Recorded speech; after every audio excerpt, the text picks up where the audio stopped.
Welcome to If People Only Knew, the show that brings untold stories to light.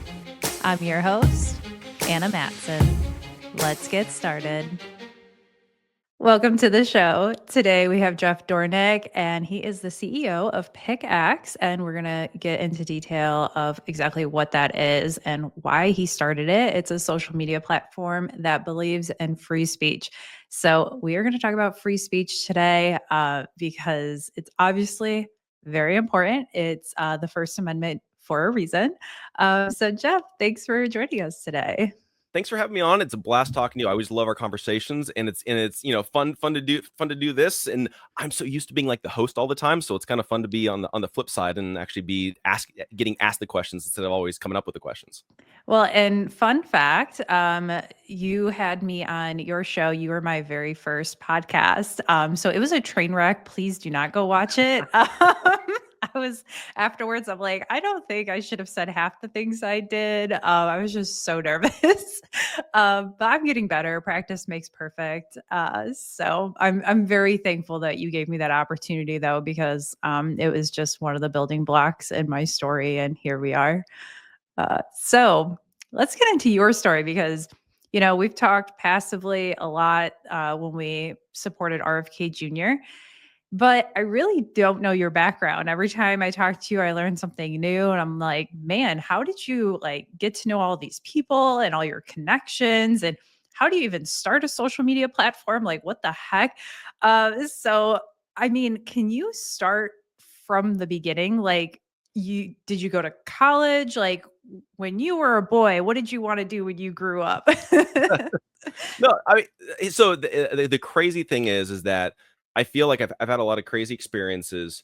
And the one thing that my wife and I have had this conversation a lot, because we're both strong Christians and very very devout with that, is like looking back at our life, I can see God's hand on every step.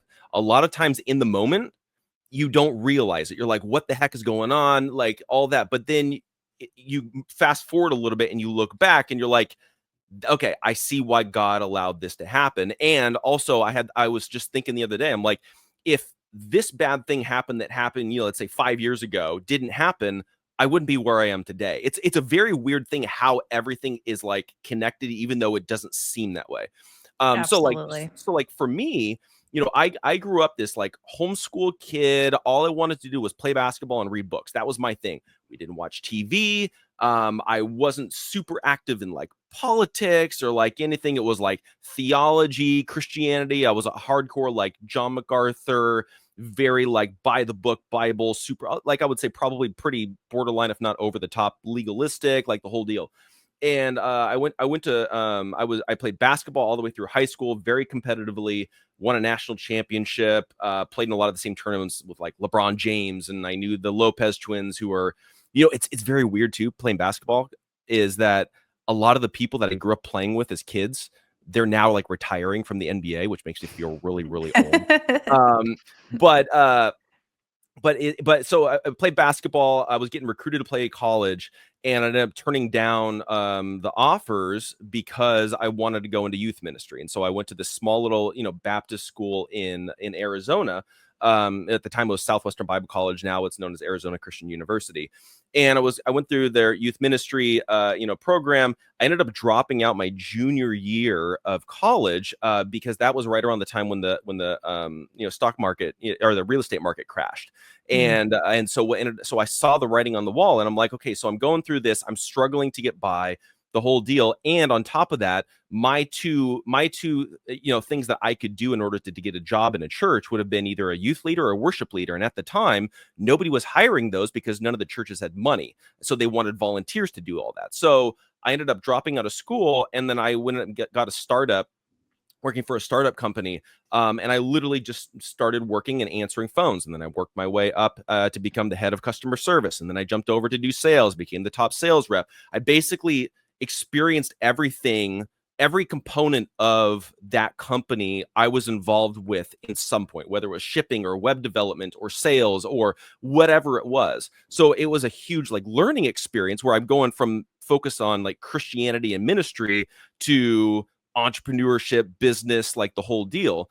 And then from there, I ended up, working as, kind of freelance and doing gigs as like business manager, web developer, lot of different things from that stuff. I even ran sound for a venue in North Hollywood, did booking shows and concerts and what, like I've done a little bit of everything, which is very, again, everything just kind of falls in your lap and you just go with where you can because you got to pay the bills and all that kind of stuff. So at one point I ended up starting a, Christian podcast just because I wanted to kind of pick the brain of some theologians, whatever it is, have these kinds of Christian conversations, and built it up. It was a show called Conversations with Jeff, had some really, really prominent evangelical, pastors on the show. And it was fun. It was really interesting. In the meantime, I got a job as the VP of operations for an advertising agency out of New York. Is this billionaire ad, veteran out there, and they brought me on. But the nice thing was I could work remotely. So I live out here in California, they're in New York. But I basically kind of ran the inside of the operation remotely from California, kind of helped them, rebrand, deal with all the trademark, like dealing with all that kind of stuff. And then COVID hit, and they let everybody go that wasn't actively working on a campaign, even though I worked from home. But because I wasn't an ad guy working on a campaign, they let everybody go in the office that wasn't actively working on a campaign because of the lockdowns and all that kind of stuff. So that day that I got let go, it was the day after my birthday. I remember that because my birthday, March 16th, was the day I believe that California locked down. Great birthday for me. Yeah. And so that day I was scheduled to do an episode of my show with this guy, JD Rucker, who runs a site called Knock Report. And I called him and I'm like, JD, I'd love to do the show, but I just got let go. I need to figure things out. Let's reschedule. So then we start talking, and then he starts throwing out ideas on how we can work together. And then he's like, well, you run this Christian network, the Gatekeepers. Like, why don't we do something in politics? Why don't we do this? So then we ended up starting Freedom First Network, which is a political network, had a show, the Jeff Dornik Show, built it up, had a lot of amazing guests and all of that. And we kind of go through this whole thing. Obviously, we got banned off of Spotify. Spotify banned us for talking about election fraud one too many times. Really? Yeah. And here's the crazy thing about that is that so Spotify banned us from their platform. And then not only that, but they went after our podcasting host, and they told Transistor, if you don't kick Freedom First Network off of your platform, you will no longer to be able to distribute any podcast to Spotify. So then That's insane because, like, I thought Spotify was free speech. That's why Joe Rogan is on Spotify, because no one else would have him. Like, this this was is this was pre Joe Rogan. So I think they changed in order to accommodate the $250 million salary or whatever it was that they paid him. So they had to kind of become the free speech platform for wow. podcasting. But this was before that. So they did that. We went to another host. They got the same call. You're not allowed to have them on. So we finally got to a third one, but we just didn't distribute to Spotify or anything like that. And for a while, and then after Joe Rogan got on there, then we started being able to do that again. But we literally got a call from somebody that worked at Transistor who's like, I'm on the board. We're having a meeting about you guys. And I don't know why Spotify is demanding that we don't let you on. He's like, you guys aren't saying anything outlandish or crazy or whatever it is. You just are asking questions about what happened during the election kind of a thing. Wow. So that was crazy. And then we built up, obviously we took a strong stance on COVID and the vaccines. We had a bunch of amazing shows on the network. But during that time, obviously we dealt with all sorts of censorship, all sorts of things that we had to overcome. We had ad networks that dropped us because Media Guard would go around and say you're not allowed to advertise with them. Like, there was just this whole big thing that happened. But during that time, we figured out how we could monetize and still not sell out, how we can actually control our revenue streams, how we could do all that kind of stuff, because we were forced to do that kind of stuff. Yeah, because And a so lot of people will just adapt and bow down, basically. So you're right. saying that you didn't want to do that. You wanted to stick with your principles. Yeah, well, and I wanted to figure out how can we do that. So we built relationships with either small businesses or companies that we knew would not cancel us, or we figured out our own products where, like I started my own coffee company, so that way I can control the margins. So that way, instead of earning a 10% commission or 20% commission when you sell, we're bringing in like a 50%, 60% revenue because it's between the wholesale price versus the retail price. So we went through this whole kind of like business model shift to where we can kind of control our own revenue stream. But still, even then, it's like then I got permanently suspended off of X, and for interviewing a black conservative about why the African American community was so hesitant to get vaccinated, and Wow. obviously it was the Tuskegee experiments, and because that was promoting vaccine hesitancy, I got permanently suspended off of X. So we go through all this, then Elon comes in, right? Elon comes in and says, "Oh, I'm buying Twitter. We're going to turn it into a free speech platform. I'm allowed back on the platform." And immediately I saw the writing on the wall, because in their state, if you go look at the terms of service, and I believe it's still there today, they have a policy called freedom of speech, but not freedom of reach, which means they'll allow you to say whatever you want, but that doesn't mean that they have to let anybody actually see it. And it's literally Mm. written into their terms of service. You can Wow. go look it up right now. And I'm like, this it flies directly in the face of the First Amendment. The First Amendment is not just, oh, you're free to say whatever you want. It's you're free to say whatever you want without restriction.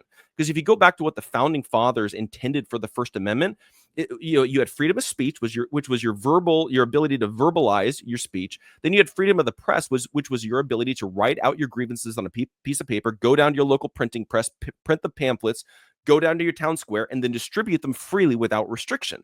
Well, this is Mhm. like you're taking away our ability of that without restriction, clause in the First Amendment. So I'm like, well, this isn't good. And so that's when I saw the writing on the wall, and I'm like, no, we need an actual true free speech platform where the platform's not getting in the middle between the person and their followers, or the people, or the person and who they follow. And so I went and I spoke to an investor. I got the investor to buy into it, and fully funded the entire platform, and then we built this thing. And as I was going through building out Pickaxe, I'm like, what would my dream social media platform be as a content creator? How can we promote free speech? How can we help content creators monetize? How can we help people have more direct access to their audience? And so then every step that we went with building out this social media platform, it was with that in mind. And then, now here we are today, 2 years later, and we've got the web versions out right now. We're rolling out the app here, probably beginning of August, and some really cool features coming down the pipeline that we could talk about too. But it's this entire thing where it's like, if I didn't get let go of that VP of operations job, I Mhm. wouldn't I wouldn't have even gotten into politics. Like, I would still Yeah. probably be talking theology as a fun little side gig kind of a thing. And then now it's like I had the opportunity to start a social media platform, and it's like none of that would have happened if I didn't let go of that job, which sucked, but it's also a blessing. Just this last week, I've experienced like exactly what you're talking about because my local town drives me absolutely insane. Um, but every headache they've given me, it's all led up to this moment for me. And I don't want to like take away from your story at all. So I'm just going to like quickly summarize. But when I moved to my town, they did not file my homestead correctly. So my taxes were like double than what they should have been. So I went through, I'm like, what's going on? Went line by line. And I'm like, wait a minute, like, what's going on here? And so I actually live in two towns. I found out I didn't know that buying my house. And one of the towns is a lot more expensive than the other. So I started digging into that. I went to one of their meetings and I'm like, what are you guys spending all this money on? And at first, I was like very friendly with everyone. Everyone was like, "Oh, look, new face coming to meetings. That's great." I'm always the youngest one too. Um, so it was very welcoming at first, and it was just like it seemed like a lot of good people that just loved the town. And as I'm going to more meetings, I'm like, "Wait, why would you vote for that? That doesn't make sense." Wait a minute, I don't think we have money for that. I'm like, wait, is that even legal? I'm no lawyer, but like, I don't think that's legal. So I ended up starting to request a lot of records, and they wrongfully denied, which every state has. It's like Freedom of Information Act, it's called, and the US, the federal government has it too. So I started requesting information. They wrongfully denied it multiple times. And I was nice at first and was like, hey, just so you know, this is the law. You should probably follow it. And they didn't want to. So after months of a lot of misogyny, and a lot of stupidity, I just sued them. I was like, I'm done. I'm not playing nice anymore. So I went through over a year in a huge legal battle. They ended up having to pay my the day before we were going to go in front of the judge. They decided to settle because they did not want to go in front of that judge because I was right. And so they gave me all of my attorney fees. They gave me hundreds, if not thousands, of records that they wrongfully denied me. All this stuff. And then I decided to run for local office, and government employees use their position to influence the election, which is also not legal, and all this stuff. I was censored. It's another one to tie it back to the free speech. The person I ran against, she was on council at the time as just a normal council person running for village president against me. Well, she runs the local Facebook group, and it's a very active group. That's where everyone gets their local news. And she blocked me out of it. So I couldn't campaign. So they would lie about me in that group and I couldn't defend myself. So that was fun. So that definitely had an impact on the election. I lost by 29 votes. So if I could have defended myself, I'm sure I would have won in a heartbeat. Yeah. Anyway, so I lose the election. But within that whole process, when I was running, I was like, I don't want to be like every other politician and just like run on empty promises or run on things I have no control over. So I actually toured every single department in the village. I went to the police department, fire, water, everything. Talked to them, look at their budget, made a plan, like, what can we do? Like, what's this $600,000 charge? What's that? And I questioned them and I tried to come up with creative ideas and all that. And even though I lost, I was like, I did all this research. I don't want it to just like go to waste. I still actually want to help. Well, now that it's just a few months after the election, they realized we are in a financial crisis. And I've only been telling them for years at local meetings, and they never wanted to listen. And now they want to illegally tax people 50% more within a month without giving people a vote. And because of all of what I did, everything I went through, it gave me the knowledge to know how to fix their financial crisis where everyone would win and it's legal. So, it's just exactly what you're talking about. God puts us in a place for a very specific reason. And looking back now, I'm like, it was all worth it because now I have everything I need to fix this situation. And honestly, like, I think if I won the election, like, yeah, I would be in the position of power to do something. But right now, I have gained so much respect in my town, and everyone's just seeing it. They're like, Anna's been saying this for years. And I just think a lot of other people are waking up too. So, it sucks to lose. But when I lost the election, I had such a calming over me. Like, God was like, it's okay. Like, I got you. Like, this is part of the plan. And I just think that everything's led up to this. And, I really think that I can save the day for the residents. And I have so many people like I had a selfish thought at first. I'm like, they should just burn, because they did this to themselves. I told them for years that we are in this crisis and they didn't listen to me. So I should just watch them burn.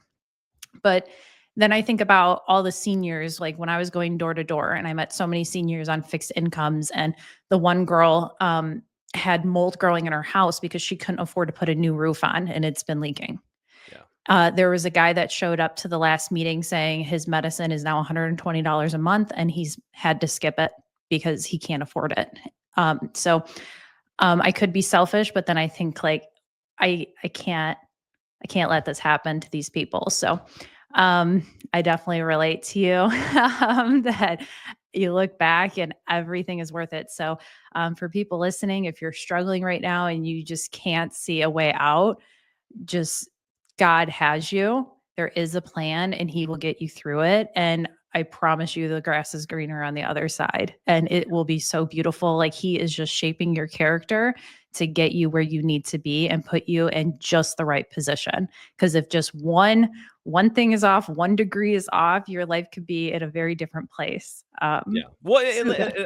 I want to piggyback off of that because there's another really good point too. Is that when you look at the way that God works, and we see that throughout the Old Testament and even the New Testament and church history and all that kind of stuff.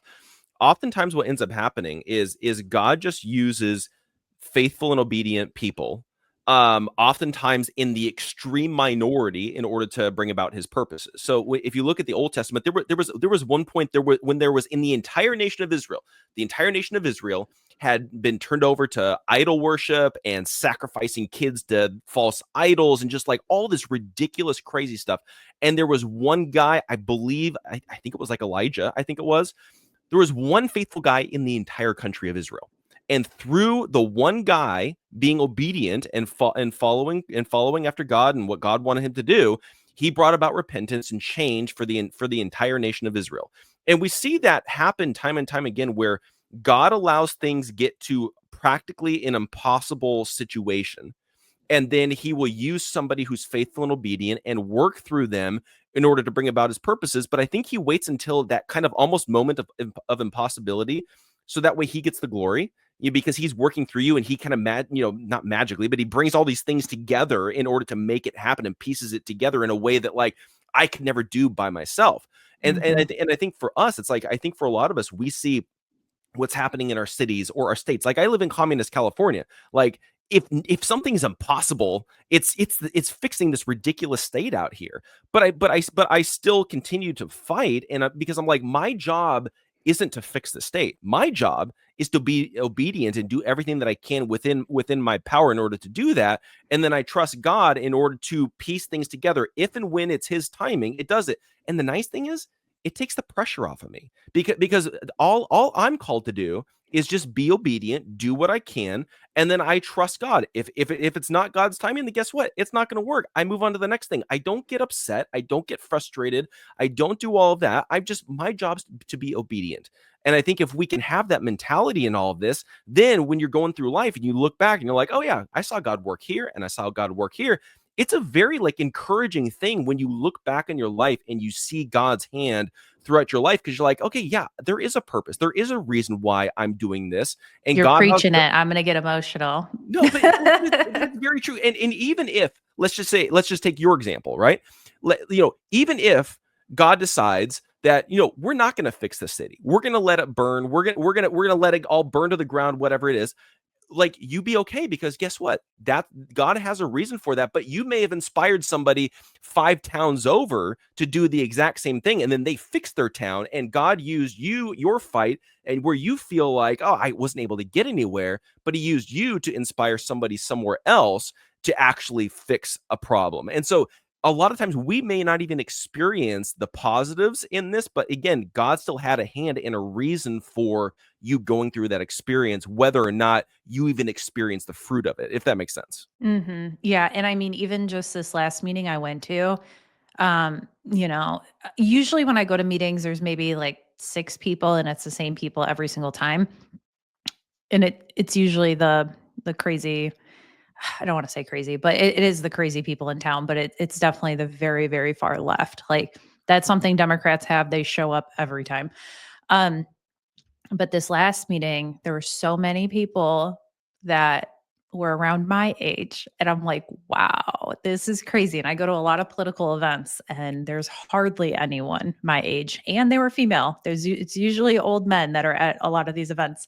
Um, so it was just really inspiring, and they came up to me and they said, "We came because of you." So, um, yeah, I was able to actually like see a lot of the fruit of my labor. So, yeah, it's really cool. And you talking about maybe you or it makes a domino effect to maybe fix California. we need free speech to do that. So it's really hard to keep your government accountable if they can censor you. Yeah. And that's exactly like I could see it in my town because the village president now runs this Facebook group. Anything negative about her, she just deletes. And it's like, how do you keep government accountable if you can't even inform the public of what's going on? So free speech is very important. And if you want to talk maybe about like how it's impacted you, like now that you have a platform that you can speak freely, like what does that mean for you? What does that mean for other people who use the platform? Yeah, well, I think the one of the things that this is something that I've been thinking about as we've been going through onboarding, different creators and different people onto the platform is like you no longer have to write content to chase an algorithm. So if you look, so the way that like X censors people is not to ban people off the platform. It's the algorithm. They set this artificial barrier of almost like their own Overton window of this is too extreme left or right. If you're deemed too far left or too far right, you actually get dinged in the algorithms. That's built Oh, into the code. really? I didn't Yeah. know that because I feel like you mainly see the very far right and left. I will say X has gotten better recently. They did have an update, but I feel like I always see the extreme. So that's interesting. What you see the extremes in what's considered mainstream, right? You Okay. but if you're considered outside of like the Overton window of the Republicans or outside the Overton window of the Democrats, you get kind of dinged in the algorithms, and a lot of people are experiencing that. But also, so what it ends up doing is it forces you to somewhat self-censor if you want to actually Hmm. thrive on the platform and fit into that, because it's like everybody's trying to get the algorithm to catch your content, because you could build an audience like I've got like 30 some odd thousand followers on X. Great, fine, whatever. It means nothing, because if I just post something, I might get 100 views on any one post, even though I built an audience of more than 30,000 followers. Do you really think that if left to its own devices, less than 100 people would see a post? Probably not. But it's because it's not catching the algorithm, because a lot of my content and a lot of the things that I talk about don't fit within the Overton window of MAGA. It doesn't fit into the Overton window of the Democrats. I'm talking a lot about like AI and transhumanism and the threat to humanity and the threat to free speech, and my concerns with the big beautiful bill and how they're going to ban states from being able to regulate AI at all. Like, I'm talking about these things that are kind of outside of the Overton window that really go quote unquote viral. And so the algorithm is looking for the things that will go viral. And so it'll boost those kinds of things. But if I'm talking about something that isn't, a part of the Trump agenda necessarily, it's not going to get picked up by the algorithms. And so the nice thing about having a platform where we don't play that game is now you can write content based upon your viewpoints, based upon what your audience actually wants to see, as opposed to trying to play this game of how do I game the algorithm? My wife's on Instagram. I've got a lot of friends and family that are actually like influencers in other industries and all that kind of stuff. And I can't tell you how many conversations I've been having with people on that are Instagram influencers where they're like, I'm just trying to figure out the algorithm. I'm trying to figure out like what hashtags do I use? How do I post this? How do I get views? How do I do all this? And like I've got one friend that she's got 500,000 followers on Instagram. And she used to make pretty strong money, sponsorship deals, all that kind of stuff. Then in October, I believe, of 2021, when Instagram started doing a lot of the censorship stuff, they changed their algorithms in order to benefit primarily what they deemed credible sources. So the people that you would see on mainstream media, television, like all that kind of stuff. And if you were outside of that, it was much more difficult. And so what they would do is they would arbitrarily limit your reach of your followers to a max of about 3% of your audience. So if you had 100,000 followers or 500,000 followers or however many, they would only let a max of 3% of your audience see any one single post unless you paid to boost it to your own following. To me, that seems completely unethical, immoral, not the way that you should be doing business. If you earned an audience, you earned an audience. And so with like Pickaxe, the nice thing is it's like, okay, you earn an audience, great. You earned an audience. They have equal access to your stuff as they do anybody else that they follow. We're rolling out an email newsletter, feature to where you'll have even more direct access to where you can actually send emails to your subscribers and have direct access to them. You post a show on Rumble, guess what? It can post automatically to Pickaxe, and then people can watch it right there. And you're not having to catch an algorithm. You just post it, and then if they're on there, they're logging in, they see it. Oh yeah, cool. I can watch this show. Like, I feel like that's the way that a true free speech platform should be, is that Mhm. if you earn an audience, you earn an audience. They have access to your content, and I'm not going to restrict that in any way. And it's kind of refreshing. A lot of people are like, even though we're still small, we're still up and coming, but they're like, I can actually be myself again, where you don't Mhm. get that on a lot of these other social media platforms. Yeah, and I've experienced it all because I have been online even before. I, did political stuff. I had a photography business, so I've been dealing with social media for a long time, and so I think one of my skills is actually being able to keep up with the algorithm, but sometimes it changes so fast that you can't keep up with it. TikTok has been a really frustrating one lately because they keep changing because of the talks about them being banned. So for a while, when they were going to be banned, they started censoring everyone really bad because they were like, okay, we don't want to be banned. So we'll just censor pretty much everything. So that was really difficult. Well, then, Trump came in, saved the day temporarily, and they kind of opened up. I've been able to talk about vaccines, which is crazy, until this last week. And now anytime I post about a vaccine, it is taken down immediately. Usually when I appeal, they appeal the decision because I talk based on facts. Like I quote to studies and the law, all that. And even my appeals are being shut down immediately. Like you can tell a person is not actually seeing it. So it's been really frustrating. I don't know what's going on, and especially if they're in talks about like selling TikTok, so it's more U.S. control. Like, why are they censoring more than what they were? Like, shouldn't they be censoring less if the U.S. is getting involved?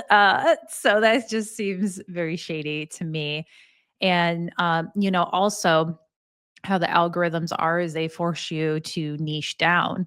And I just like to talk about politics in general. Like I'm an independent, I like to talk about both sides, but with how the algorithms are, you have to just stick to your one thing and only talk about that.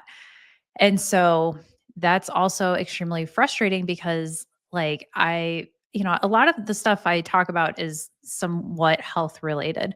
So if I want to do a video talking about my garden, I want to do that because it still relates to like health, independence, all that. But then if I want to talk, I don't know, about the big, beautiful bill the next day, I should be able to do that. But yet, if it's not considered part of my niche, which I think a lot of platforms have define my niche as fact checker. So unless I'm fact checking something, I really don't get the reach of anything else. So, Yeah. so that can honestly be draining because I'm to really actually see the fruits of my labor. I have to keep making the same video over and over and over again, basically. And so that's really frustrating and it's just draining. It's like, okay, I want to share my life with people outside of just fact checking a debate or something. Yeah. But yeah, so I'm very hopeful about your platform and to see it grow when you get the app developed. That will be game changing, let me Oh tell yeah. you. Oh yeah. Well, it's interesting too because it's like, I learned very very quickly. It's like very early on when I was doing a show. It's like I had to niche down, like you said, and so like I ended up for the longest time on the Jeff Dornik show. I was like, yeah, I had my regular type of guest, and anytime I varied from that, like the numbers would go drastically down. And Mhm. I'm somebody that like I can talk politics, I can talk theology, I can talk sports, I can talk food. Like my wife and I were like Maha when it comes to food before Maha was a thing. We've been Maha for like decades, right? We've been Mm. all organic, got rid of all the nonstick pans in our house, like the whole deal, right? But it's one of those things that's like I if I branched out from my at the time hardcore MAGA Donald Trump sycophant type guess, like I got nowhere because of the way that the algorithms kind of limited it. And so it's like now, I started a new show with Matt Couch called Unsanctioned. and we just talk about whatever we want. It doesn't matter. We'll have political people on. I know we've got you scheduled to come on, coming up, which will be fun. We've got some athletes that are going to come on. I'm working on getting a Bigfoot hunter to come on. Because side note, I believe that Bigfoot's real, so we could dive into that whole thing.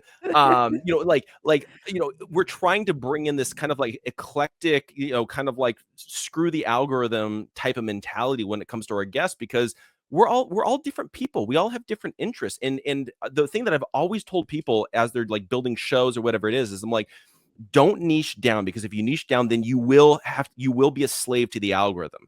So kind of take somewhat of the Joe Rogan approach and just be yourself. Talk to the people that you are interested into, and just realize the vast majority of people don't like you, and the vast majority of people aren't going to tune in. The key isn't about which people you're not going to relate to. The key is finding the people that will, because they will be diehard listeners because they relate to you and they're interested in a lot of the same things. So it's almost like you're flipping a card and you're just trying to find the ace. So you would go through, 2, 3, 4, 5, 6, 7, 8, 9, 10, Jack, Queen, King, and then you find the ace, and they're going to be a diehard listener because they're interested in all the same things. I would rather have 100 aces that listen to my show every single day than 10,000 people that are like, yeah, you know what, I like this part, but they're not like diehard listeners. I would rather have the people that relate to me listen to me on a much smaller number that are loyal than just kind of like having fly by night big numbers just because I'm gaming the algorithm.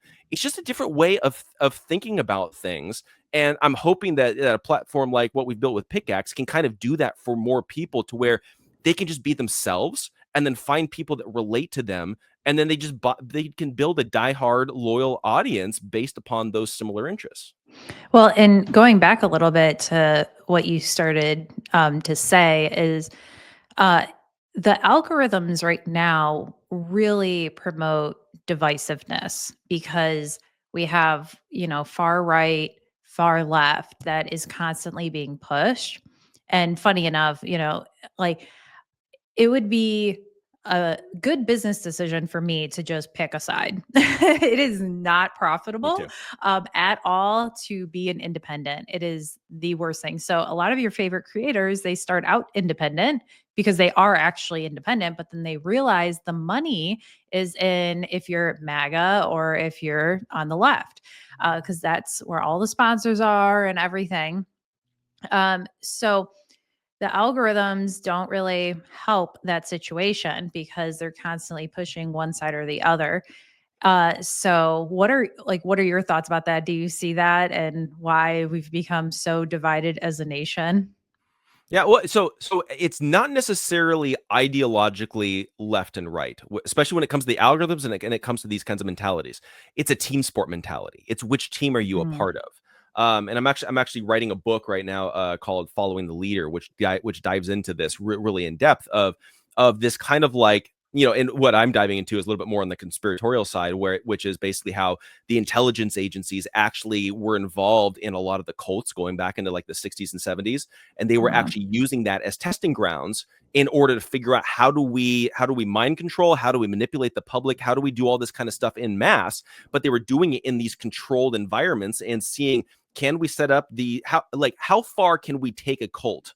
It's like Charles Manson had direct ties with the CIA. That is a fact, that he did have a handler, that there were direct ties. And so it's like, okay, can they get normal sane people to go commit some of the most heinous acts you can think of? Yes, they can. They proved that with Charles Manson. They, can we get a bunch of sane people out of San Francisco to all go commit suicide in mass? Yes, they could, through Jonestown. Like, we actually have a close family friend that almost went to Jonestown. That was in San Francisco, and he told the story about how they met Jim Jones and did all that kind of stuff. But each of these people, they had ties with the intelligence agencies, and a lot of them had the same tactics that they would use of manipulation. Not surprisingly, cults like Scientology use the exact same tactics and manipulation that Charles Manson used, and Jim Jones, and a lot of these other cultists from back in the 60s and 70s. There's also ties with the intelligence agencies. It's very strange how all that works. But all that to say, when we bringing it back to the algorithms, what we see with this kind of team sport mentality, that is a tactic of the cults. If you do a deep dive into like Scientology, it's basically you see the world as you're either a Scientologist, you're on our team, or you're everybody else and you're on the other team. Like within Scientology, you're not allowed to go get counseling outside. You have to go to their auditors. You have to do things within their cult. We see this within evangelical. I wrote a chapter in the first book that I put together called Social Injustice on the cult of personality within the evangelical world and how a lot of those same things happen. There's churches that teach that you don't go to outside counselors. You only go to our pastoral counselors within the church ecosystem, a lot of times so they can cover up crimes and criminal activity and things like that are happening inside these churches. But it's very much like a us versus them. I grew up in this John MacArthur world, and you guys can look him up if you're not familiar with him. He's a pastor out here in California. But I grew up, having a particular theological stance on a wide variety of things like charismatic theology, end times theology, and all that. And we were kind of taught if you didn't agree with us, you weren't a Christian, you weren't saved. And so it was kind of this mentality of, if you're charismatic, you're crazy over there, you're probably possessed by a demon, and you're probably not saved. We don't hang out with that crowd. And then all of a sudden, then I have my own show and I start hanging out with some charismatics. And I'm like, hey, they kind of show more of the fruit of the spirit and grace and love and all that kind of stuff more than the crowd that I grew up with. There's probably something to that kind of a thing.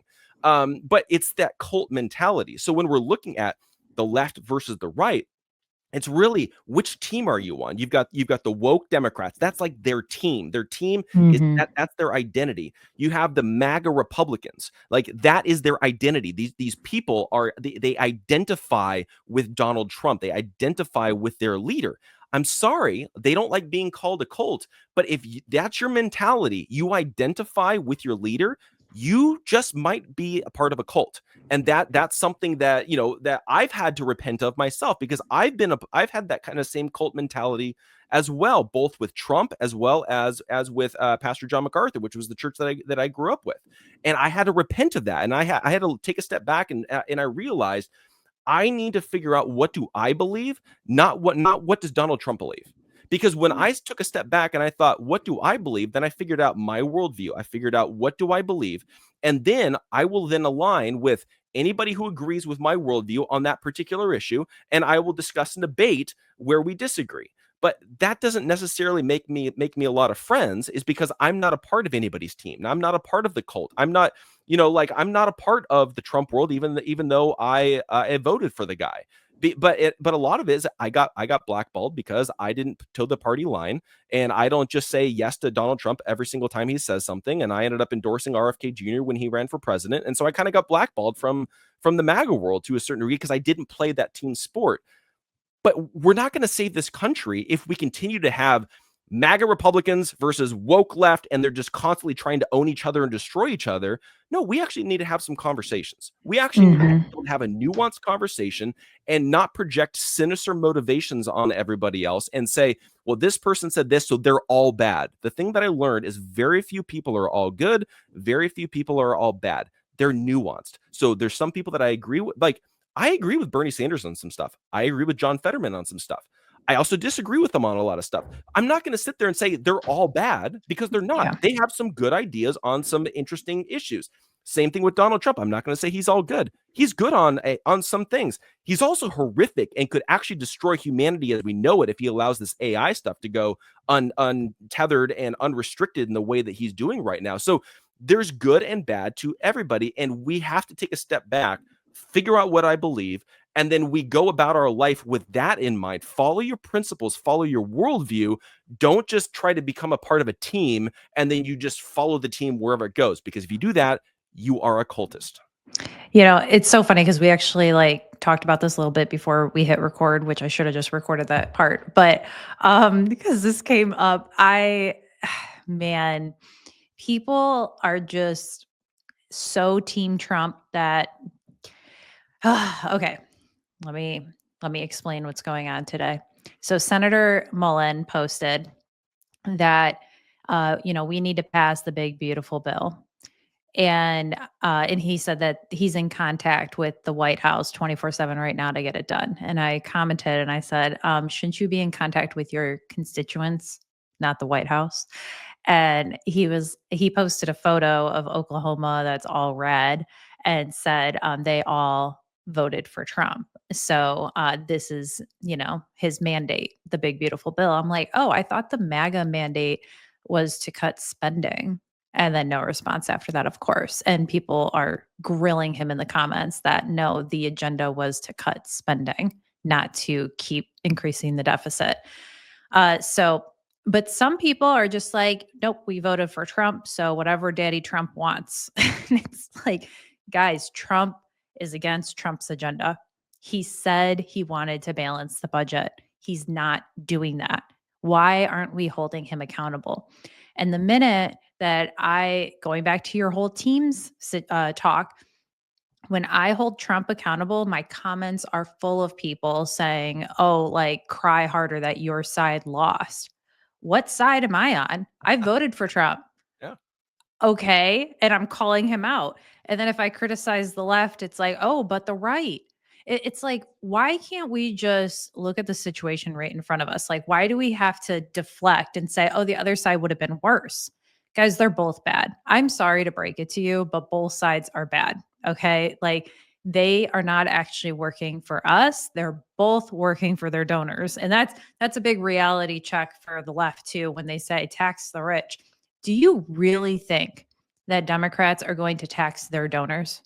Do you really think that? No, they are not going to do that. It is all talk, just like how Republicans are not actually going to cut spending because it would cut funding for their biggest donors as well. So Yeah.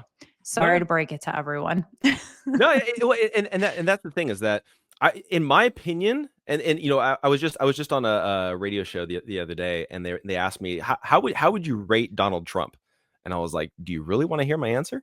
And because I'm like, I'd probably give him a C plus because there's some things that he's doing that are great, but I said this, I'm like, I would say that right now the Trump administration is probably worse than the first time around. And a lot of it is because everything is a facade. So everything is like done from a PR. What's Yep. going to get news headlines? So like Mhm. we're going to go after Harvard because they have ties with the Chinese Communist Party. It's like, well, so does UCLA, so does ASU, so does Princeton, so does every other university that CCP has infiltrated every single. So why are you targeting them? Why is Marco Rubio gonna pull visas for students that go to Harvard? What about that are tied with the CCP? Why don't we just ban the CCP altogether? Can we just do that? Can we ban the CCP from owning Hollywood? Because that would be great too, because that Farmland. farmland, pharmaceutical companies, manufacturing. Like, you just go down the list. Like, they've infiltrated everything, and we're going to target Harvard. Like, that's a great PR. It's a great headline, but it's a distraction. You're not actually fixing the structural problem. And I think that that's what we're seeing with everything. They're coming out with these headlines, which are great. It shows we're fighting for you. And then they don't actually fix a problem. Like we were promised in the first 100 days, we were going to have the Epstein files. We are going to have the JFK files. We're going to have the MLK files, the RFK files, the 9/11 files. We're going to have the black book from Epstein. We're going to have all this information. And I feel like we're no closer. The only thing that we got was the JFK files, where what Brett Weinstein said was that they gave us the haystack, but pulled the needle out. So everybody's looking for the needle in the haystack, but it's like they just pulled that out. And then, everybody's happy because we got 80,000 documents or whatever it is, but we didn't actually get the actually smoking gun, per se. I will say we did get, which goes back to what we just talked about, we did get records proving that the CIA has infiltrated many organizations in the United States, including unions. Yeah. So exactly what you're talking about with the cults, we did actually get that. But in terms of like who assassinated JFK, no, we did not get that information. And that's even my criticism of RFK Jr. and like HHS is that there's a lot of these things that are getting us headlines. And I'm saying this as like I was like one of the biggest like in the sense of like most loyal RFK guys during the campaign, all that kind of stuff. I defended them left and right, like all that.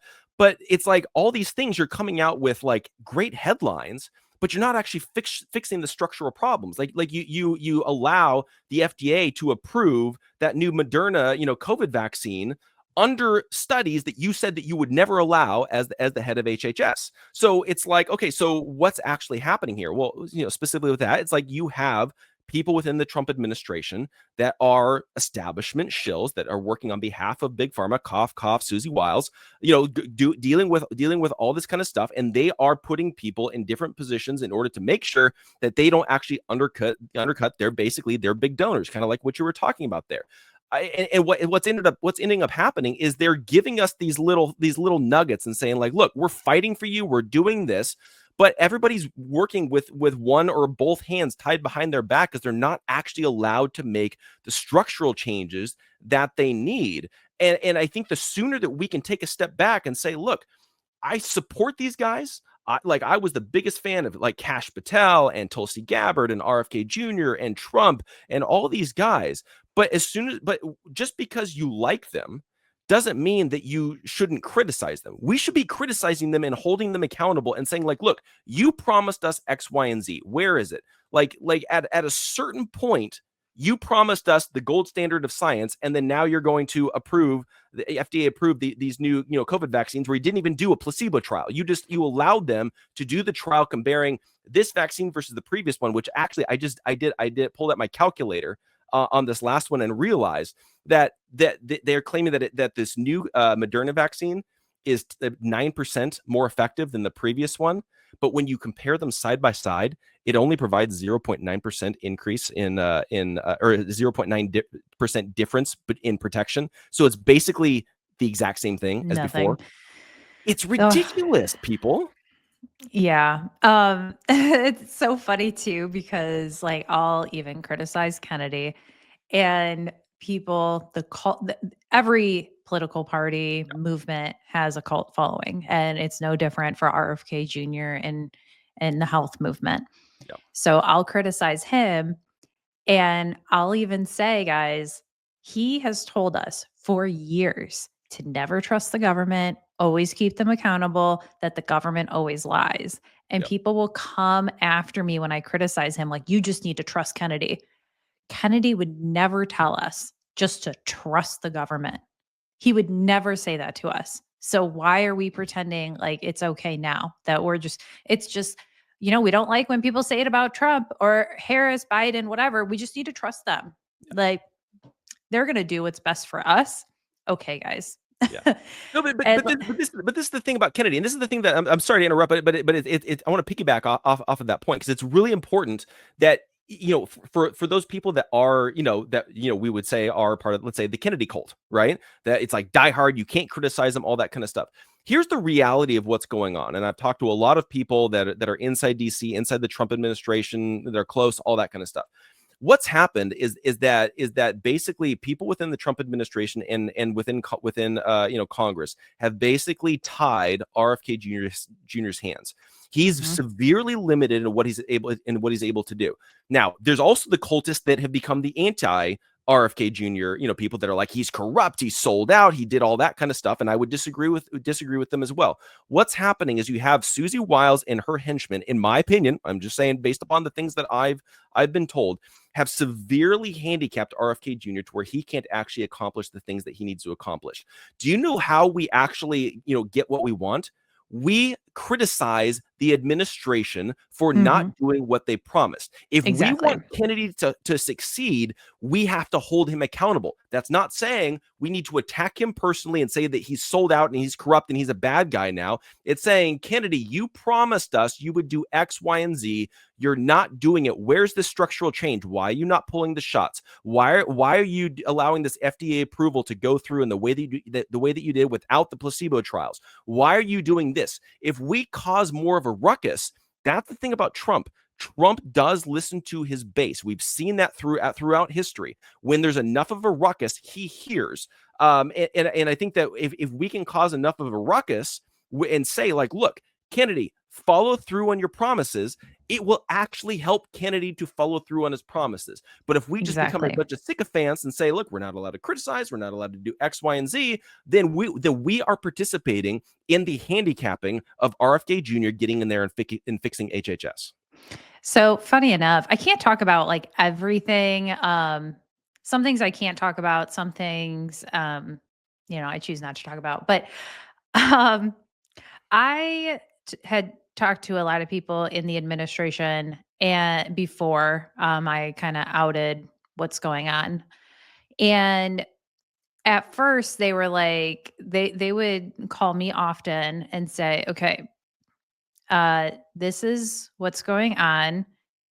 Regardless of what you see Kennedy post, you need to keep pressure on."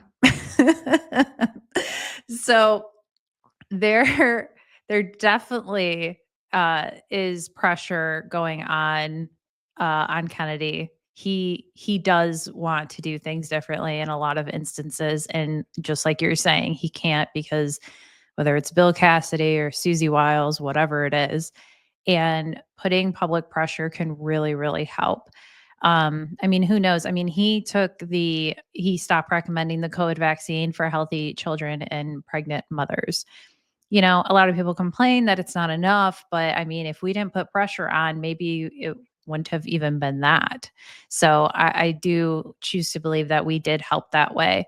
And even going back to like free speech, I mean, there's definitely Trump team members that are opposed to Kennedy because when I was making a series of videos calling out senators uh, who oppose Kennedy, I got a call saying that the Trump team was upset with my videos calling out these senators and that I need to stop. And I have no connections to the Trump team, never been paid by anyone, nothing. Okay. I'm like, who are these people to call me and tell me what I should post or not? Just a small little reporter. Like, I can't imagine the influence that administration has over big creators. I mean, was I supposed to be scared by them? Was I supposed to stop? And here's what really gets me about that phone call I got is because I had hundreds, if not thousands, of people reaching out to their senators saying that we want RFK Jr. confirmed as secretary. So how was that hurting him? Like, it wasn't. It was Yeah. helping him. So why was the Trump team upset with me helping? So that makes me like really think that they actually didn't want him to succeed. Yeah. but but we had enough public outrage that we got him through the finish line. Yeah. But we can't just let up. We have to keep going. Totally. Well, it's like, and I think the story. Maybe you don't. I don't know. But like, there was two instances during Kennedy's campaign where I was actually working on putting Kennedy together with Trump to be his running mate. And the main time when I feel like we had the best chance of that was, I made the connection to Steve Bannon, and Bannon went directly to the Trump team to try to, because Steve Bannon wanted a Trump Kennedy ticket. That was what Mhm. he actually wanted. And so I basically pieced them together, got them in connection with Steve Bannon. Bannon then goes and he talks to the Trump administration. But the problem is even Steve Bannon couldn't get to Donald Trump himself. He had to Mm. go through the gatekeepers, aka Susie Wiles. Susie Wiles. And so what ended up happening was in both instances where I worked. So one time I went through Bannon, one time I went through another friend who had a contact that worked with like a pack that's close with Trump and all that kind of stuff. And in both instances they go there within 36 hours of each of those. Immediately, both of those times was when Trump came out and just smeared RFK Jr. publicly in both of those times. And I saw this and I'm like, okay, what's actually happening? And I was told that Bannon basically said there are people in the Trump administration that do not want Kennedy to be in Washington, D.C. because he will disrupt their system, and he'll disrupt their donors, and he'll disrupt their clients, because a lot of these people that are close to Trump are lobbyists. And so when we're looking at it from that perspective, going into this, the entire thing, I went in with eyes wide open of like, the Trump team, whether or not Trump likes him or not, the Trump team did not want RFK Jr. in there. But I think they realized that they need him in order to help them Mhm. get across the finish line. So they made a deal. And I remember having a conversation with a friend of mine that was in the inner circle within the Kennedy crowd. And I told them specifically, I was like, be careful about making a deal with Trump, because there's people that are working against you. And the thing is that you have no job security unless you're vice president. Like Exactly. that's the reality. And I wanted him to be vice president too, just because of that, because it's a secure position Mhm. where literally, I mean, Trump's first administration, in a tweet, he fired one of his secretaries. So, I mean, he could literally fire Kennedy at any moment. And like, I just have that fear in the back of my mind that they want him to fail with something. So it's like, sorry, Kennedy, bye-bye now. Yeah. So they can go back to business as usual. Totally. Well, yeah, and like, and so like that's the thing is like when I saw that Trump ended up picking JD Vance instead of Kennedy, because I know Kennedy and Trump talked like right before he made that announcement. Like I remember sitting there thinking, and I'm like, okay, so if he goes with Vance, this is going to be the merging together of Donald Trump with big tech and Silicon Valley because of JD Vance's history. Obviously, he worked in Silicon Valley, worked very closely with Peter Thiel. He's the one that probably brought in Elon Musk and a lot of these guys in Stargate and all that kind of stuff. But specifically with Kennedy, I'm like, so you make a deal. And then you get in there, and then the Trump administration's like, yeah, well, look, we're keeping our promise. Kennedy, go make America healthy again. And then they basically tie his hands behind his back and say, fix this within 2 years. That's what Trump told Kennedy. Yep. Fix this chronic disease, which is long term, whatever it is. Fix this within 2 years with both hands tied behind your back, and you can't actually fix any of the structural problems. They're setting him up to fail. This is my biggest concern. This is why we've got to get people to wake up in the Maha movement. You have to make your voice heard. You have to hold Kennedy accountable if you want them to untie his hands, because he's not going to be able to do it. In my opinion, they're going to fire Kennedy right around the midterms, if not right after the midterms, because they're going to say, like, look, you weren't able to fix chronic disease. Your ideas don't work. So now we're going to bring in one of our establishment shills that's a big pharma lobbyist in order to fix all these problems that you couldn't fix. And they're setting him up to fail because they're tying his hands behind his back. That's what's Exactly. happening. Yep. And that's exactly what I've thought was going to happen too. Yeah. No disagreement there. So it's funny that you brought that up because not a lot of people talk about that, but that's always been at the back of my mind, the 2 year thing, because it's like, how do you fix all of our problems in 2 years? I mean, but he can't touch the vaccine schedule. Nope. He can't do much of anything. And I mean, even like the food dye, like they have to give companies like warning and make rules and stuff about banning food dyes and stuff. And that's not all going to be settled till 2 years. So that alone is not going to fix chronic disease and all that. Like there's major shifts that need to happen across the board. And a lot of it is working with the states to, fix school lunches and everything. And a lot of it starts even just, when moms get pregnant, like it's all of mom's healthcare too, even before baby comes. So, there's so much here that needs to be looked into that, yeah, 2 years, I mean, maybe 4, you could actually see something, but I don't know about 2. And usually, I was taught, in school, in middle school that you never really see policy, changes, like the fruit of the policy change until the next presidential term. So I'm sure all what he does isn't gonna be seen until years later And then anyway, and then so and then and President Gavin Newsom will then take all credit for everything that Kennedy oh my did. gosh. Mark Hopefully my not. words, that's going to be the Democrat nominee. I mean, Gretchen Whitmer was up there, but then her whole thing in the White House, she's still trying to walk that back. If people didn't see, this is the one thing where I was like, okay, Trump did really good there because Gretchen Whitmer was in DC to basically announce her run for president without actually announcing it. And while she was there, they pulled her into the Oval Office, and she said she had no idea. They just pulled her in, and there was a press conference going on. She had no Yeah. idea what was going on. So then they photograph her, and Trump is like, Whitmer, you're so great. And so Democrats were outraged. They were like, what are you doing talking to the devil? So that was definitely a Trump play that he gets Oh, yeah. credit for. So now she's still trying to recover from that. But it's funny. It's funny to watch. Anyway, we talked about a lot of topics. We went far beyond free speech, but I mean, it's just free speech really affects a lot of things. It affects a lot. And I always talk about how, like, when you feel like you have your voice taken away from you, you just get angry. And so I'm thankful that you're creating a platform that, that gives people their voice back and their reach back. Yeah. I did want to say too, before I forget, there's another tactic that I've seen a lot lately. Funny enough, I saw this a lot after I first announced that Stephanie Spear, who I think she's Kennedy's deputy press secretary. I always get it mixed up. It's either press secretary or chief of staff. It's one of the others. But I think that she's also limiting Kennedy.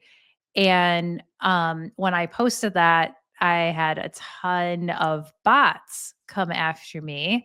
And so this is also another tactic I think happens on X and on TikTok. Like when I talk about a sensitive subject like that, or on TikTok, it's usually like vaccines. These bot accounts will come to your account, report you, comment, and then block you and stuff like that. And it's always like the same comment every time and stuff. So after they come and attack me, then my reach goes down a lot. So it's always fun when I'm talking about a certain thing. I definitely think it's like paid campaigns because it's not all the time. It's just very specific subjects and times.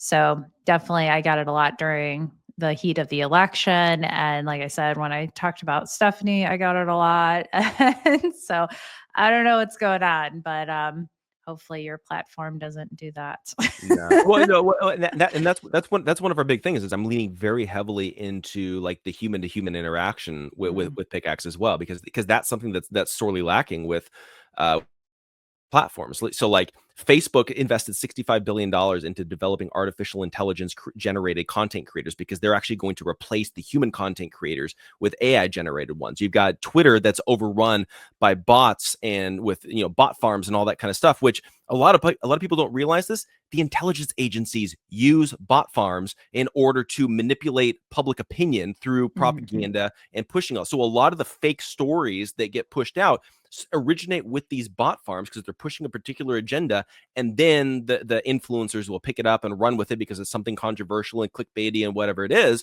and then it turns out it's like either false or like a partial truth or whatever it is. And so they hijack these systems with non-human ideas and stories and narratives in order to sway public opinion. So one of the things that we're doing with Pickaxe is we're making it virtually impossible for non-verified accounts to actually influence anything, whether it's you'll never be able to trend, you'll never be able to manipulate the algorithms, you'll never be recommended, you're never going to be able to grow your account unless you're a verified account, which means you're a human.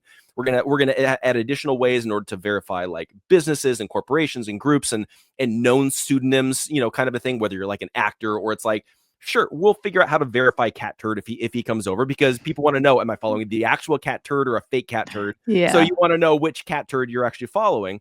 But it's one of those things that's like we want to make sure that this is very human centered, so that way I want to hear what you have to think. I want to hear what you have to say and give you your voice back, not just allow people to like game systems and manipulate people through fake content and bots and robots and AI and like all this kind of stuff.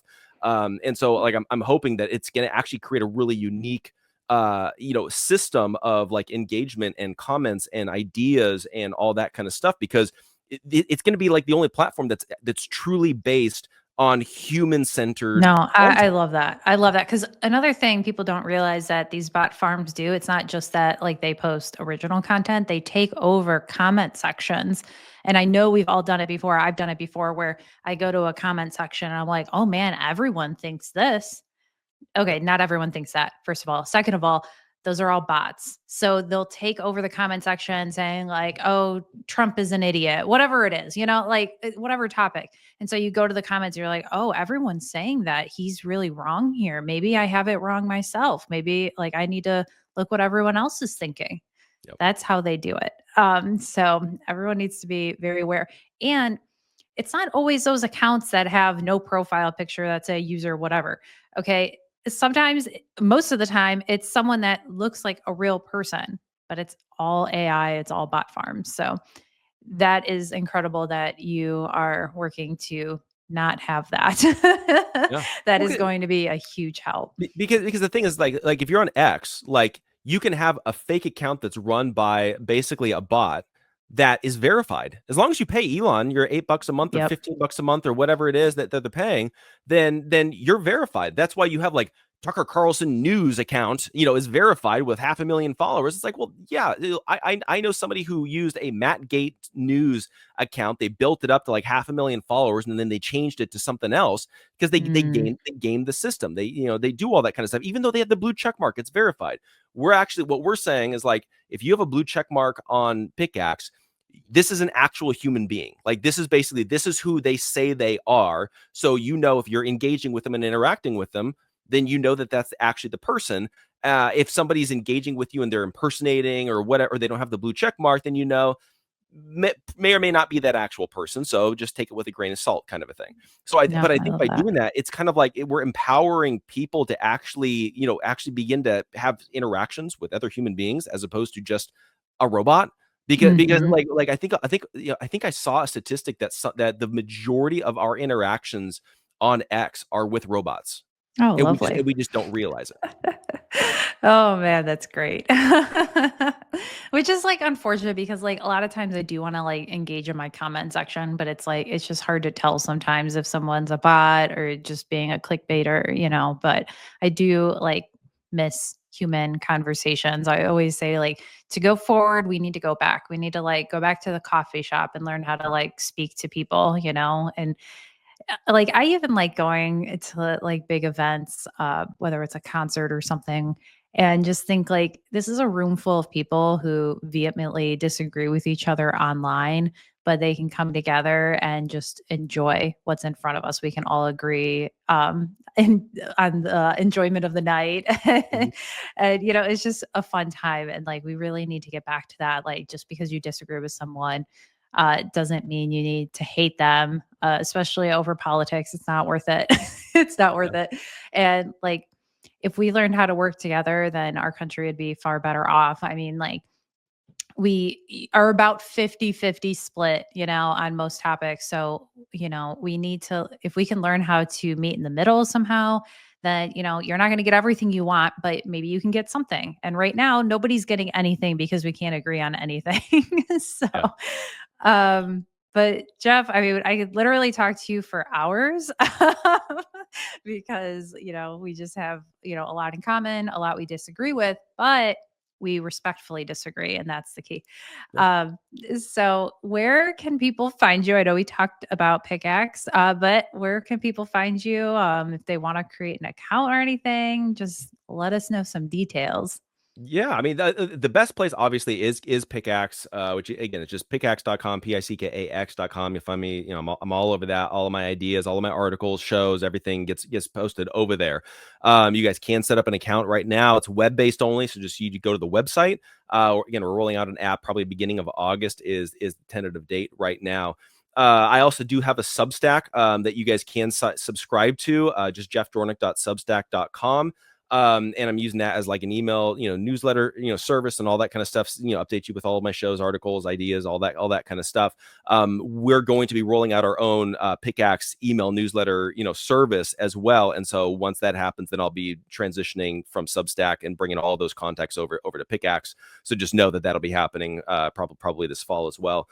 But yeah, I just think with all of this, it's a very, I think it's been a big task for me to try to repurpose and refocus people's minds onto understanding that like you're kind of being gamed right now in the social media sphere. Like what Elon and Mark Zuckerberg and all these guys are doing. They're dangling the carrot in front of you that like you can succeed, you could go viral, you could earn money, you could do all this kind of stuff, but they never let you get the carrot. They just Mhm. dangle it enough for you to keep coming back and trying again. And you're like, this one will do it. This one will do it. And then you'll never get there. Like, and so at a certain point, you kind of got to wake up and realize you're never going to catch the carrot within this rigged system. So actually go somewhere where you can actually begin to have control. You can own your own, contacts, build your own email list. You don't have a middle ground gatekeeper that's kind of keeping people away and all that kind of stuff. So it's a wild ride. It's a tall order on my part to try to figure out how to get people to wake Yeah. up, but it's necessary if we want to bring back these kinds of conversations. Well, I got a little ahead of myself. So let me ask you real quick, like if there was any like policy change or anything, because I always, I don't like to just complain all the time. I like to have like solutions. So like Yeah. obviously, I mean, what you're doing is incredible to give people a way to have free speech. But is there anything else like maybe from Congress or, maybe have the CIA stop getting involved in things? But anything from like a policy standpoint that you wish like would change? Yeah, I my one of my biggest concerns is the push towards AI and artificial intelligence, because I think that's going to be a huge threat on free speech. It's taking away people's subversively. When you think about it, it's actually taking away people's voice because people are relying on it now for everything. But then also it's going to add a massive amounts of surveillance. It's going to centralize power to a handful, to both our government and a handful of billionaire oligarchs that will Mm. have, basically they'll know you better than you know yourself. And then you've got things like Stargate, where they're using that with like mRNA technology combined with AI. From what I understand, it's actually going to be a two-way conversation where they can have live biometric information and data that they can collect inside your body in real time, and then have AI analyze it and then instruct the mRNA and how to restructure your genetic code Oh, in real time. So when you actually start diving into that kind of stuff, like, okay, there's some problems here. So when you look at like the big beautiful bill, where they actually have language within the bill that bans states from putting any regulation on artificial intelligence or the development thereof for 10 years, that's very concerning to me, yeah. where the Trump administration, all these Republican, that are going to vote for this kind of thing and confirm this, you're basically taking away our individual rights, because AI is violating our privacy rights. It's plagiarizing left and right. It's taking away our voice and taking away our power and centralizing that power into a handful of companies that control these AI technologies. And you're going to tell the states that they can't protect our civil rights and our liberties and our First Amendment rights and our privacy rights and all of that. That's a major concern. So if we're going to continue to go down this route, and also to preface this as well, that's a 10-year ban on states passing any AI regulation to regulate AI at all. Which is People another crazy thing, by the way, because like conservatives are supposed to be about smaller government, more states' rights. So now they want to take away states' rights. So it's again like another thing like that President Trump is advocating for that's against his own agenda. Totally. Well, this is the even crazier thing. Both Elon Musk and Bill Gates say that within the next 10 years, artificial intelligence and robots are going to replace the need for human beings in the workforce. So in 10 years, in that 10-year time, when we're lifting all regulation, AI is going to replace the need for human beings to be in the workforce, because they're going to be able to do everything. Elon has said that there's going to be billions of his Optimus, whatever he calls these robots, in the world. It's going to basically outnumber human beings in this country, and it's going to do all the tasks. It's going to be able to babysit your kids, teach your kids. Like, that's terrifying. Not going to happen in the Dornik household. I can promise you that. Yeah. But it's like, so when you look at that, you're like, okay, so we're going to lift all regulation on AI, but then we're also going to replace all the workforce with AI at the same time in this exact same time frame. That's concerning. And then when Yeah. there's a really interesting interview between Elon Musk and Benjamin Netanyahu, where Netanyahu was interviewing Elon Musk and asking him about the future of AI. And this was maybe 2 years ago. And he asked him, what's the end game of artificial intelligence? Elon said it's either going to be Terminator, where the robots take over all of us, or it's going to be heaven on earth. And Netanyahu's like, okay, well, let's explore that one. What does heaven on earth look like? Heaven on earth to Elon Musk is none of us have to work. So basically, we're all replaced by AI and robots. We have universal basic income. We can have whatever we want just by thinking it. Our brains are connected to the internet. We can watch movies by closing our eyes and dreaming, and we don't have to have a screen. We don't have to do all that kind of stuff. He basically described the movie Wall-E that Pixar put out several years ago, where everybody's just an all-consuming blob of flesh and just Yeah. sitting there, just consuming everything in a hedonistic lifestyle. And I'm like, that's not heaven. That's hell. You're basically taking away what it means to be human. You're taking Yep. away our ability to grow, to struggle, to overcome, to become a better person, to improve. And you're just creating a bunch of smart, dumb people that are just blobs of flesh. That's not heaven, but that's the end game of what Elon Musk says would be a success if AI is implemented properly in the time frame that we are banning regulation on artificial intelligence. So if we're going to do anything, we need to tackle this AI thing. And this is another concern that I have with like even like HHS is implementing artificial intelligence within their. I think they're calling it Elsa. They're also going to do a lot of AI, replacing human trials with AI trials for drug all drug stuff and approvals and all that. Well, and And apparently they used AI for that Maha report. So, I yeah, mean, it's not verified, but like it people it are saying probably like was. how the sources were, it just like an AI would do that. Yeah. Yeah. I I can don't I know. can tell I can tell that I can tell that some of Kennedy's posts are AI. And I know that they used AI in a lot of the with the Kennedy campaign for a lot of his posts and a lot of his emails, because you can see there's certain kind of phrasing that AI does if you don't train it. And I've learned this a lot because having a tech company, I'm trying to figure out how all these different Mm, technologies work. So I've studied, how do you train an AI? How do you do all this? How do you make it change voice and all this kind of stuff? And it's like they clearly didn't do that. They just went to Chat GPT and it's like write an email for the Kennedy team. And it's like there's certain phrasing where it's like they'll say this isn't a campaign, it's a revolution. Almost anytime you see that kind of a thing, it's Chat GPT. I can that's so promise you funny. that. So if we can actually get AI out of the government, maybe use it as a tool for research purposes only, but it should Mhm. have no control over any decision making, because then you're taking away that human element of Yeah. being able to hold a human being responsible if the government does take away your constitutional rights. If you do it with AI, you can't prosecute AI, you can't throw AI in prison or fine AI, you can't do any of that kind of stuff. So Yeah. if it's just for data purposes, sure, by all means. But if it's going to be making any decisions at all, or if you're going to refuse to have any regulations on it at all, we need to deal with that. We need to deal with that fast, because we have like a decade before Elon Musk and Bill Gates have a goal of replacing all of humanity with robots. I'm sorry, but that's something we got to tackle, not just say, "Oh yeah, go by all means, go ahead and do that right now."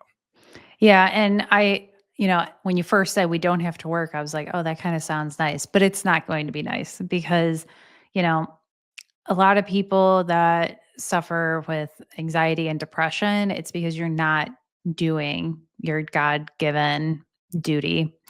We were meant to farm, we were meant to work, we were meant to have community, and that's just going to strip everything away. So a lot of people turn to pills to, fix their anxiety and depression, but really we need to turn and, I like to say, touch some grass. So touch Yeah, some dirt, it really yeah, does wonders for your mental health and just having a job.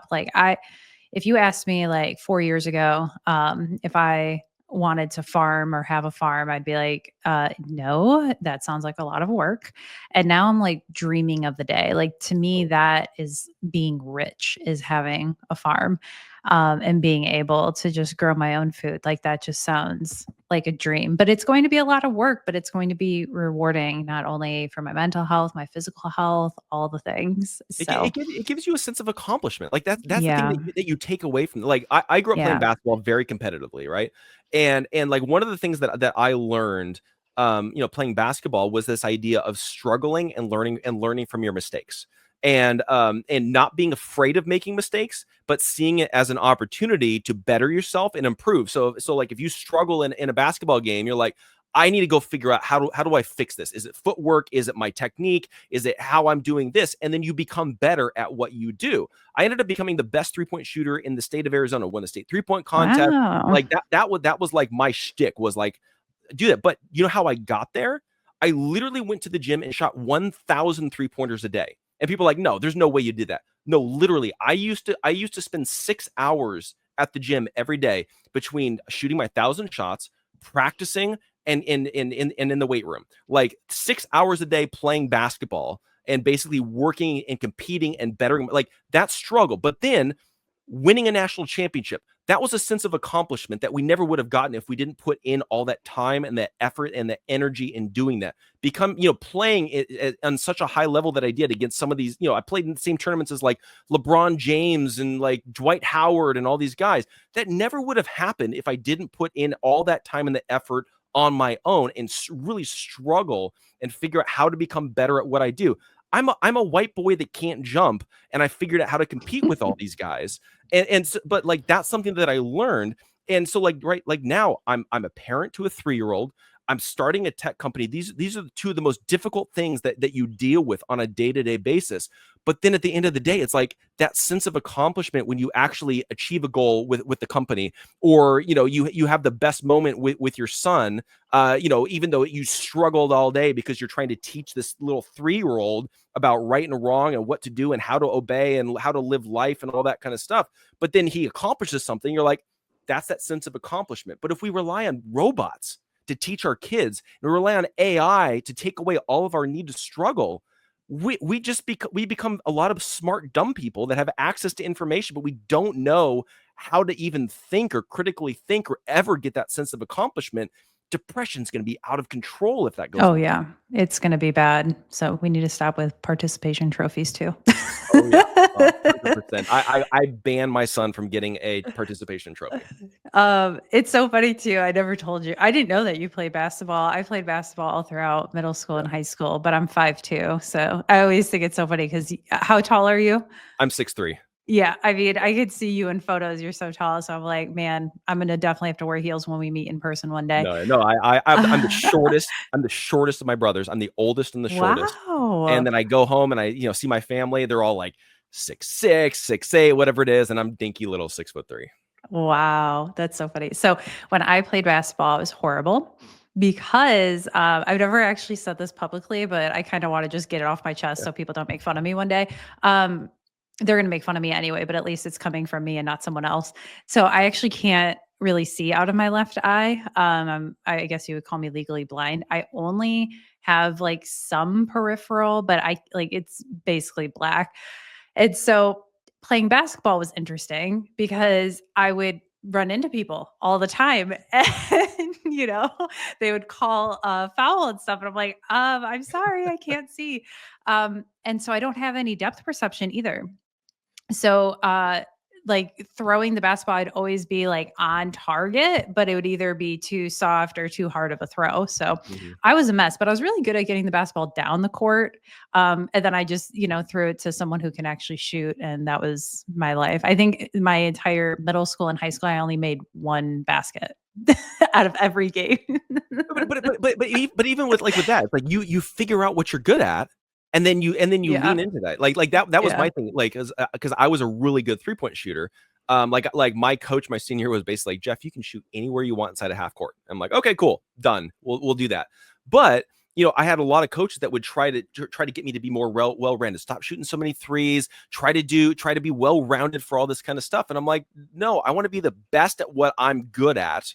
Mm. And that ended up being why I was able to be recruited to play like in college, and I went out for college visits, and I had all these schools that were trying to recruit me. It was because I got really good at what I was good at, and Yeah. I honed my craft. But that's struggling every single day in order to do that. So it's like, it's like with you, it's like, okay, so you had like a limitation, but then you figured out what you're good at, getting the ball down the court, getting the ball to the right person, and it's like what you're able to do. It's like you hone that craft, and then you get good at that. And like, I feel like everybody always wants this perfectly well-rounded where you're good at everything.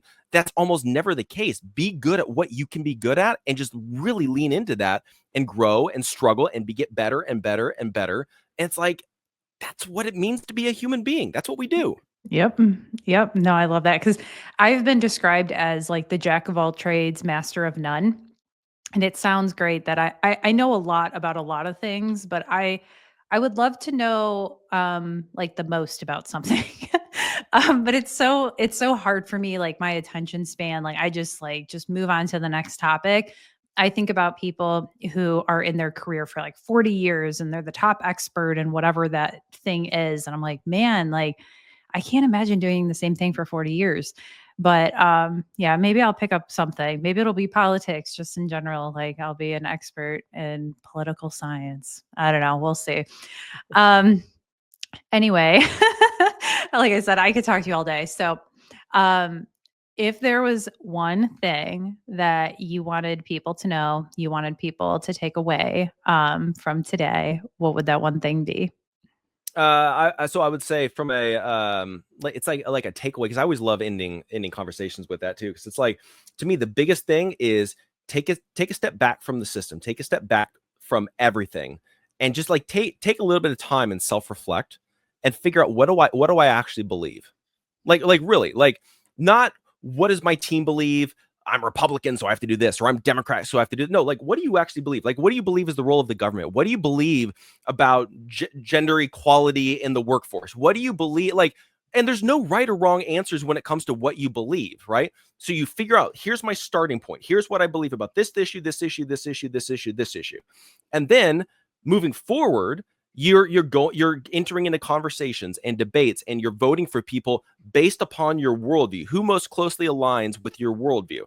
That may be Trump, it may be Bernie Sanders, it may be RFK Jr., it may be like, I can't bring myself to vote for any of them. There's no right answer for that. That's up to you as an individual, because you have like that's the thing our founding fathers established us with, is that they believed in the individual. So everything that they did was for the individual. It was never for the collective. Like, they didn't believe in public health. They believed in individual health. You have the right to personal autonomy. You have the right to have your own opinions on everything. That's what they wanted, because the King of England wouldn't let them do that. The King of England was very oppressive and tried to have these blanket statements and blanket proclamations. And they're like, no, we believe in the individual. We believe that you are created in the image of God. And because you're created in the image of God, you have certain inalienable rights that cannot be taken away by the government, because the government didn't give you those rights to begin with. So when you look at it from that perspective, is like realize you have a voice. You have the same vote as every other person in this entire country. Don't be manipulated into voting for a team. Like, you don't owe your vote to anybody. You know who you owe your vote to? Yourself and God. That's it. And so you figure out, what do I believe? What are my foundational principles? And then also be open to the fact that you might be wrong about something.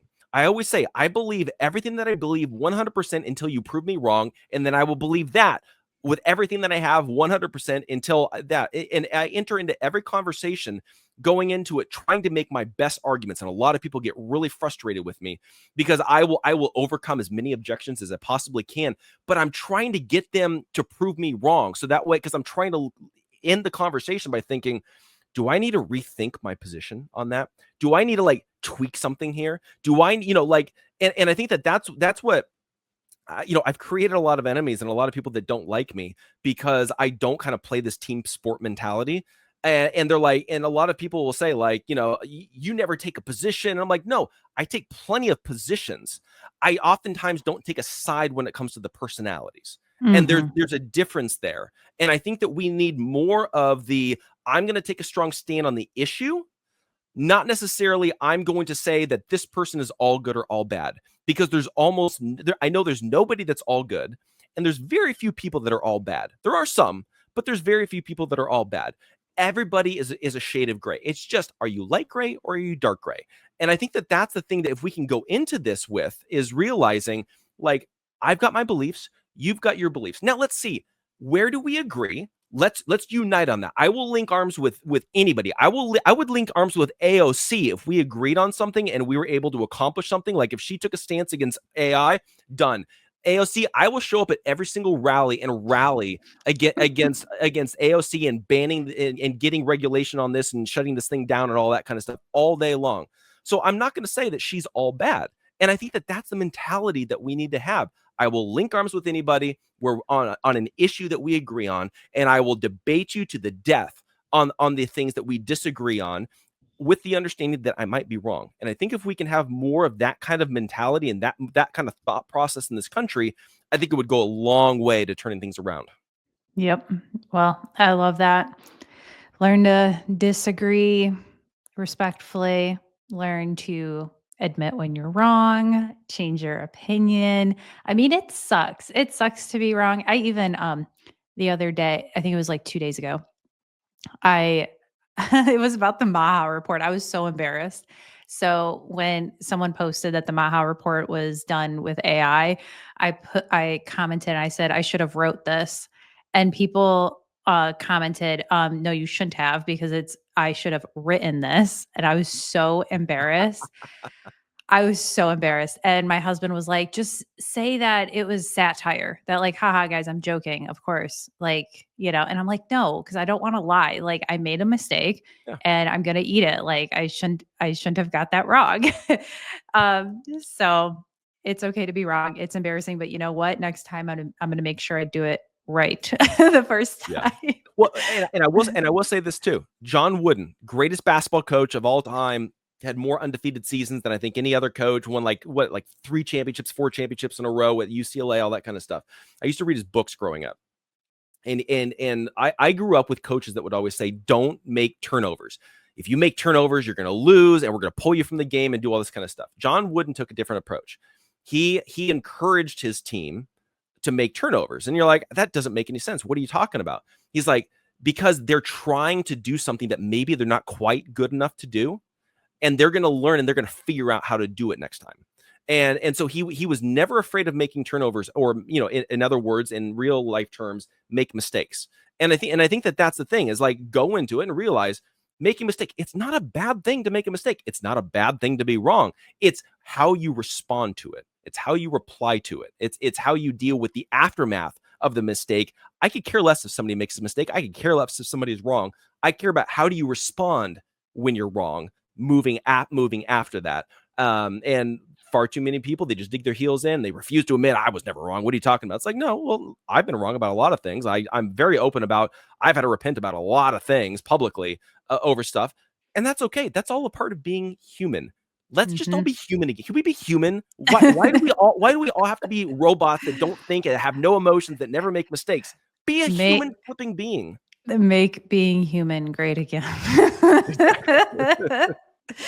Gosh, I hope we can move past that slogan one day. Everything is like, we have really big Michigan races coming up. So every Republican person running is make Michigan great again. And it's like, you guys all have the same slogan. Like, can someone just be original? Okay. But Jeff, thank you so much for coming on. We have to protect free speech. If we don't have that, we lose everything else. Seriously. And once the government takes your money or your power, they will never just give it back voluntarily. And we gave them a lot of power during COVID, including getting rid of a lot of free speech. So we need to fight for these things, and I'm thankful for people like you who continue to do that.